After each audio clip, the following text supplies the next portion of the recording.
now this double Irish system was blocked because the Ireland had to give in, and they said that. So after that, people looked at another structure which is called single malt. Okay, and single malt is where they were again. Ireland is the uh, main country here. So Ireland, Malta taxation arrangements were used.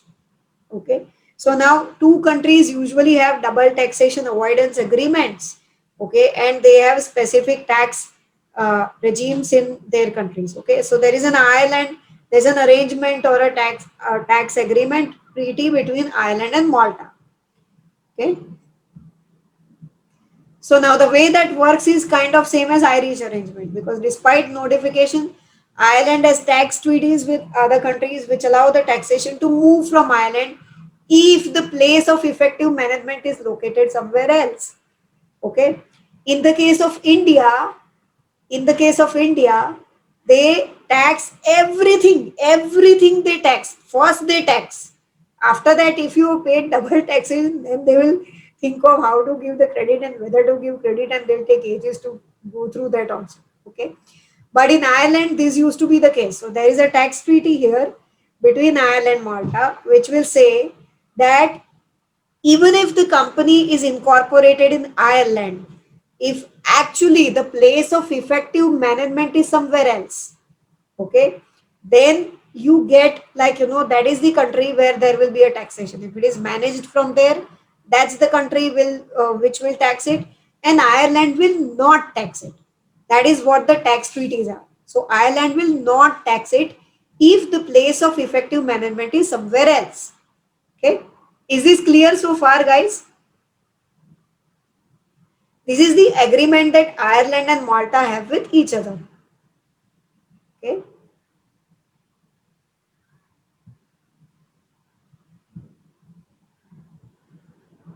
So now what will happen is that the companies would not be taxed in Ireland because a place of effective management they will keep in Malta. So there will be Maltese citizens, Maltese people. There will be like a proper office in Malta. All board meetings will be held in Malta. All decisions will be documented to be taken in Malta. Everything will be in Malta. Okay. So then it will be shown to the Irish authorities that look, all decisions of running this company are actually taken in Malta. So your place of effective management is in Malta. Okay. Even though we are earning income here, okay, all the money is coming in Ireland, despite that, the place of effective management of this company is in Malta. Okay, so actually Ireland cannot tax it because Ireland says that if the place of effective management is in Malta, then we will not tax it, and Malta gets the right to tax it. Okay, but Malta taxes only income which is received in Malta. Then if you don't receive the income in Malta, it is not taxable in Malta. Okay, so unless you actually physically take that income and deposit it in a bank account in Malta, it will not be taxed there. So your money will be sitting in a bank account in Ireland, but your board meeting and decisions will be taken in Malta. Ireland will not tax it because the place of effective management is in Malta. Malta will not tax it because the receipt of the money is in Ireland. So at both the places, again, it's like no tax. Okay. So this is the single malt structure which people call, where again both the countries there is no tax. Okay. Is this clear how this is happening, guys? Akshay can't hear me. Am I audible to people? Akshay, increase your volume. Okay, so again, there is no tax in both countries by this arrangement. Okay, so companies can escape tax both in Ireland and in Malta. But now that was also like, again, like I said, there'll be pressure by people when these kind of situations arise, because you don't want gigantic corporations shifting their profits and simply escaping taxation on millions of dollars. Okay, So Irish and Maltese tax authorities then agreed that if this is the situation that will happen, then you will consider it to be tax resident in Ireland. Doesn't matter if place of effective management is in Malta, we will consider it tax resident in Ireland and the company will have to pay tax in Ireland. Like I said, which is again not so bad because the rate is 12.5%.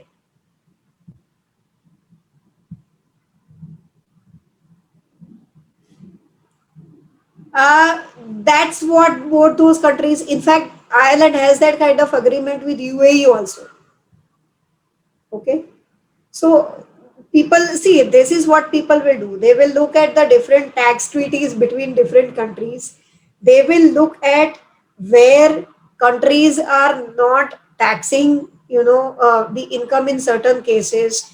They will see there will also be jurisdictions which will not tax certain kinds of incomes.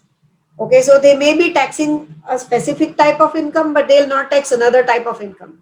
For example, some countries you may find these provisions that if you're receiving income in the form of royalties or technical fees, then that will not be taxed in that country. If you, for UAE, for example, if you're receiving in Singapore, if you're receiving an income which is in the form of a capital gain, so you have sold some asset and you are, having a gain in Singapore, it will not be taxed.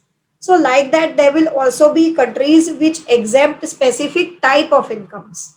Okay, so you need not necessarily go to a tax haven.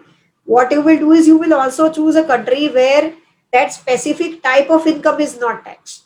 So that can also be a place where they end the receipt of the money.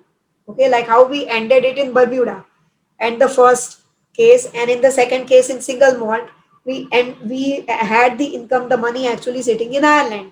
So now like there can be money actually sitting in Singapore which is received in the form of capital gains and it will not be taxed in Singapore because like they don't tax capital gains, they don't tax that specific type of income.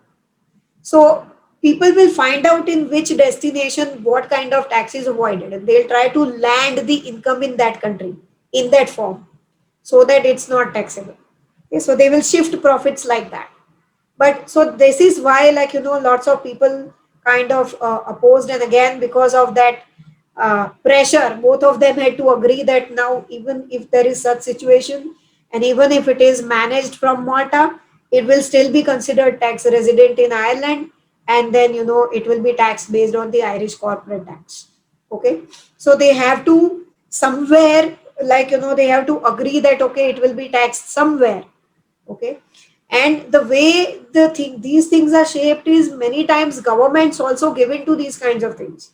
They give into these kind of huge companies because these companies are present in these jurisdictions, they set up large offices, they pay the people to purchase that kind of things, or they pay lease amount, crazy lease or rental amounts, they hire a lot of people in that country. So governments kind of then facilitate because like if they are coming in, they are generating income for that country, they are hiring people, creating employment in that country, all of that looks very good on a government. Okay, so they facilitate also in many cases, but where there are other countries which kind of escape tax because of this and they get subject. Now for example here Australia will have a huge problem because actually it could have taxed that income but they moved from one to three places and it's gone from taxes everywhere. So, like that, other countries will also create a pressure that actually tax the place where that income is received, right?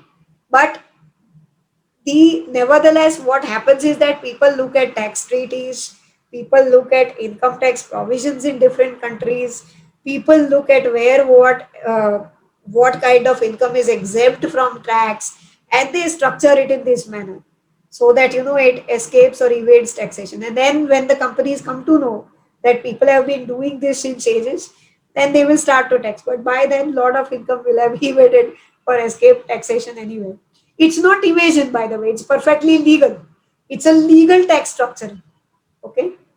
So there is no violation of law in this. It's not like they violate any kind of law, but they are just taking benefit of the loopholes in the income tax laws of different countries. That's it. Okay. So basically, multinational tax companies will take advantage of the rules of taxation relating to incorporation and tax resident, specific type of income not being taxed in a country, rules of a country relating to taxing income received or accrued in that country. So some countries will say that only if you get it here in a bank account, then we'll tax, otherwise will not. So they take benefits of all of these escape routes in the laws of different countries.